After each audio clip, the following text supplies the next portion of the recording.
교통사고를 당하면 몸도 마음도 힘든데 보험사와 합의금 협상까지 해야 하니 정말 막막하죠.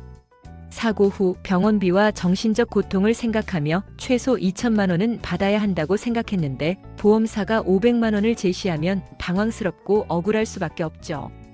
보험사 직원이 고객님 원하는 금액 있으세요? 라고 물어보면 얼떨결에 대답하고 싶기도 하고요.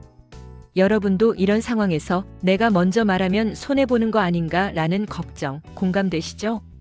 교통사고 피해자라면 누구나 겪는 흔한 고민이에요. 가장 중요한 건 보험사와 협상할 때 절대 먼저 금액을 언급하지 않는 거예요.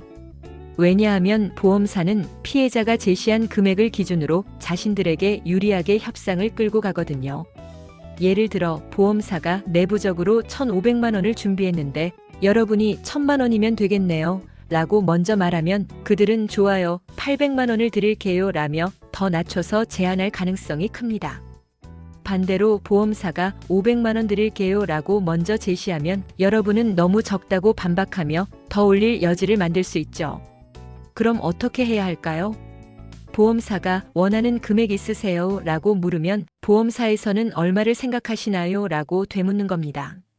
이렇게 하면 상대의 기준을 먼저 파악하고 협상 주도권을 잡을 수 있어요. 그리고 보험사가 금액을 제시하더라도 바로 알겠습니다라고 하지 말고 생각해 볼게요 라며 시간을 벌어보세요. 더 나아가 합의금 산출 내역을 자세히 보여주세요 라고 요청하면 보험사가 대충 넘어가지 못하게 압박할 수도 있습니다. 이런 방법은 피해자가 신중하다는 인상을 주면서 더 나은 조건을 끌어낼 기회를 만듭니다. 주의할 점도 있어요. 만약 여러분이 터무니없이 높은 금액, 예를 들어 5천만 원을 달라고 먼저 말하면 보험사가 그럼 치료 끝나고 연락주세요 라며 협상을 끊을 수도 있거든요. 그러니 감정적으로 접근하기보다는 병원비 영수증, 진단서, 사고 경위 같은 객관적인 자료를 준비해서 논리적으로 대응하는 게 중요합니다. 실제로 2023년 교통사고 보상 사례를 보면 합의금을 30% 이상 올린 피해자들은 대부분 이런 전략을 썼다고 해요. 준비만 잘하면 보험사도 함부로 깎지 못합니다. 2024년 기준 한국보험개발원의 통계에 따르면 교통사고 피해자의 60% 이상이 처음 제시받은 금액에 바로 합의했지만 협상 끝에 금액을 올린 경우 평균 700만 원가량 추가 보상을 받았어요.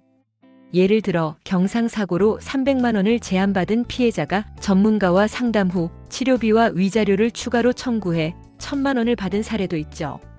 또 다른 사례에서는 중상사고로 2천만 원을 제안받았던 피해자가 소송까지 가지 않고 협상으로 3,500만 원을 받았습니다. 이런 결과는 감정적 대응 대신 준비와 전문가의 조언이 있었기에 가능했어요. 그러니 여러분도 포기하지 말고 제대로 된 보상을 위해 움직여 보세요.